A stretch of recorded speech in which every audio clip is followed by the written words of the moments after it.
আজকে আমার মায়ের মৃত্যুবার্ষিকী। আজ থেকে 20 বছর আগে আমার মা আমাদের থেকে চলে গেছে। মা যখন চলে যায়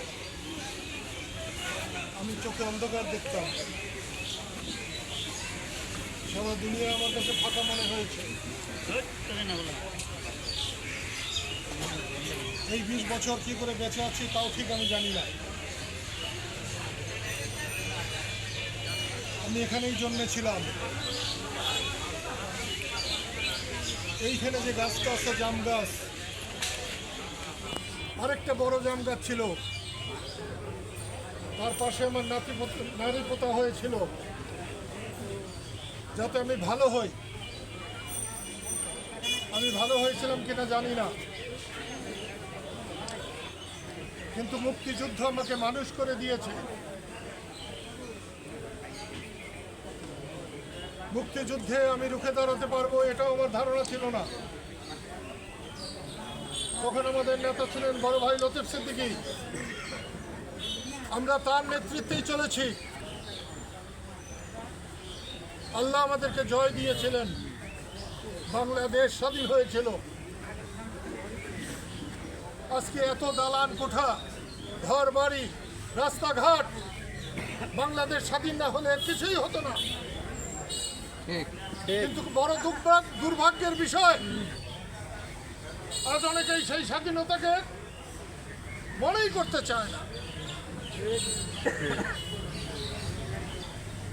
5ই জানুয়ারি, 5ই আগস্ট হাসিনা সরকারের পতন হয়েছে। কেউ কেউ মনে করতে চায় যে এটা স্বাধীনতার পতন হয়েছে। না, কোনো মতেই না। স্বাধীনতা না থাকলে আজকে যে নেতারা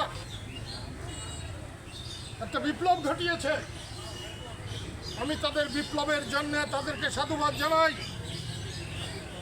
এবং তারা যদি ঠিকভাবে চলতে পারতেন তাহলে বহু বছর তাদেরকে মানুষ স্মরণ রাখত। কিন্তু তারা স্বাধীনতাকে প্রশ্নবিদ্ধ করে ফেলেছে। তারা বঙ্গবন্ধুকে মানে না, তারা জিয়াউর রহমানকে মানে না, তারা আমাদের কাউকেই মানে না।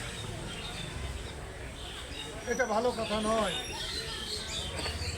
তোমরা আসছো আমার মায়ের মৃত্যুবার্ষিকীতে, এই জন্য আমার বুক ভরে গেছে। 71-এ বড় ভাই আমার পাশে ছিলেন, জয়ী হয়েছিলাম।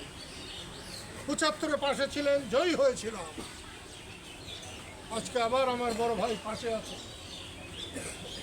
দুনিয়ার অর্ধেক আমার বিরুদ্ধে চলে গেল, আমার কিছু হবে না। আমি সেই জন্য তোমাদের অনুরোধ করব, প্রতিহিংসার জন্য নয়, প্রতিশোধের জন্য নয়। আমি রাজনীতি করি মানুষের পাহারা দেওয়ার জন্যে, দুঃখী মানুষের পাশে দাঁড়াবার জন্য। আজ থেকে আবার বলছি যে আমাদের সক্রিয় রাজনীতি করা দরকার। মায়ের কবর থেকে, বাবার কবর থেকে অনুমতি নিয়ে মানুষের সেবা করায় আমরা প্রত্যেকেই ঝাঁপিয়ে পড়ব ইনশাআল্লাহ।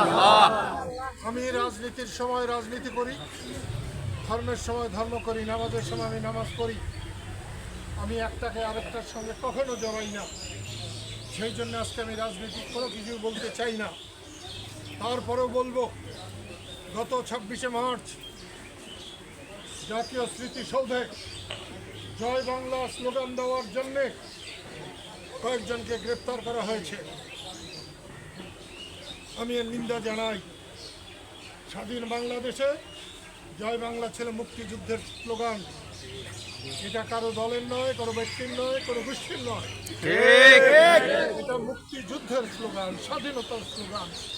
যতদিন বাংলাদেশ থাকবে ততদিন জয় বাংলা থাকবে। ঠিক। আমি গত 25 বছর একবারের জন্য জয় বাংলা বলি নাই। আজকে শপথ করে গেলাম মায়ের কবরে, বাবার কবরে, যে আজ থেকে আমি জয় বাংলা বলবো। জয় বাংলা।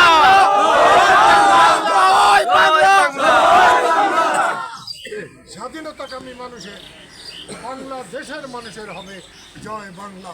আল্লাহ আমাদের সবাইকে তার পবিত্র আরশের ছায়াতলে রাখুন। ধন্যবাদ। জয় বাংলা।